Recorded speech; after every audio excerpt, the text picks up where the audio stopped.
Have you ever felt like you're kind of on the outside looking in, maybe because you don't have this huge circle of friends? Yeah, society has this weird way of making us think that enjoying solitude is a problem.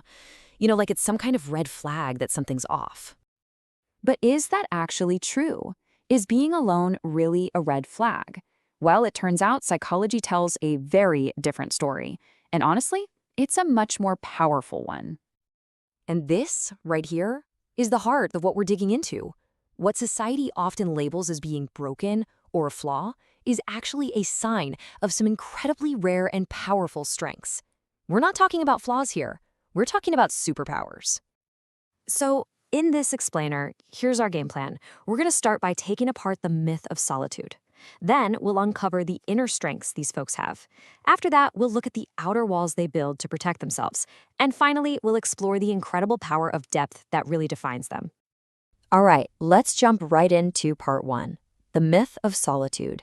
This is all about completely reframing what it actually means to be alone.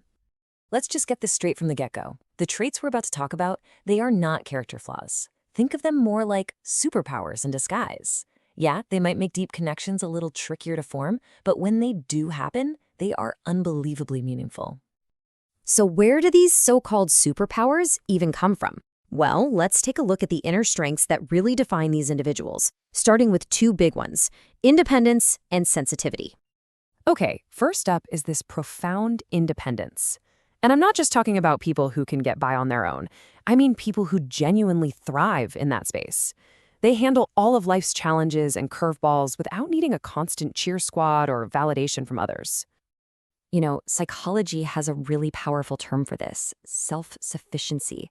This is that amazing turning point where being alone stops feeling like isolation and starts feeling like freedom.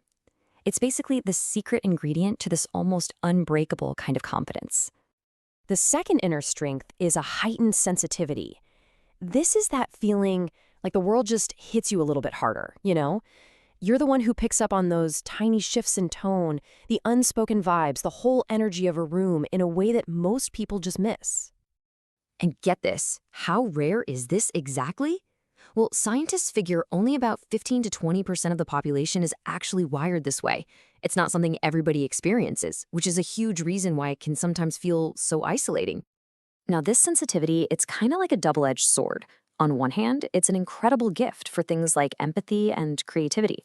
But on the other hand, it can be completely overwhelming in crowds. So this naturally leads people to form fewer, more selective bonds. It becomes a necessary way of protecting their own peace. Okay, so these inner strengths, they naturally lead to building some protective outer walls. Let's explore two of them, perfectionism and mistrust, and see how they totally shape the way these people interact with the world around them. This brings us to our third trait, a relentless perfectionism. I love this quote because it sums it up perfectly. There's just this simple, powerful refusal to settle for good enough. They set the bar incredibly high, not just for themselves, but for others too. So, how does this actually play out? Well, first, they set that bar way up in the sky. Then, they pour their entire being into their work and their relationships. And that intensity, it naturally acts like a filter, weeding out the casual friends who just can't or won't keep up. The result? They end up with a very small, elite crew. Or they just fly solo until the right people come along. Now, this combination of high sensitivity and perfectionism can lead right into our fourth trait, a deep-rooted mistrust of intimacy. Think about it. Past hurts, betrayals, getting ghosted, or just the usual letdowns of life, all of that can build some seriously thick walls. In psychology, this is called attachment avoidance. And it is so crucial to understand this isn't about being cold or closed off. It's a form of self-preservation. It's a smart strategy that actually fosters wisdom and, in the end, results in connections that are incredibly low drama and totally non-toxic. And that brings us to our final section, the one that really ties everything together, the power of depth. And this whole thing is driven by a truly insatiable curiosity. This is where you see a really stark contrast. They actively avoid all that surface-level chit-chat. What they're really after? Those deep 2 a.m. conversations about philosophy, about unraveling life's biggest mysteries. They want to get to the good stuff. And this leads to such a crucial realization. People with this trait don't end up with just a few friends or even zero friends because they're being rejected. Nope, it's because they've simply outgrown the shallows of casual social interaction.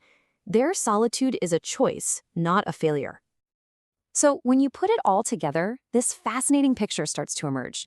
Each of these things that look like flaws on the surface is actually a core strength in disguise. That profound independence, that's self-sufficiency. The heightened sensitivity, that's deep empathy. Relentless perfectionism becomes high standards. The deep-rooted mistrust is really a form of self-preservation. And that burning curiosity for depth, it's all about finding meaningful alignment. So if any of this, even a little bit, resonates with you, the most important thing to take away is this. You are not alone in your aloneness.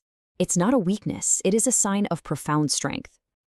Ultimately, it's time we all reframe how we think about connection. Friendships are not a numbers game. It was never about quantity. It has always, always been about alignment. So I'll just leave you with this question to chew on. Looking at these 5 traits, what's one that you see in yourself? Because just thinking about that, well, that's the first step to really understanding and embracing your own unique power.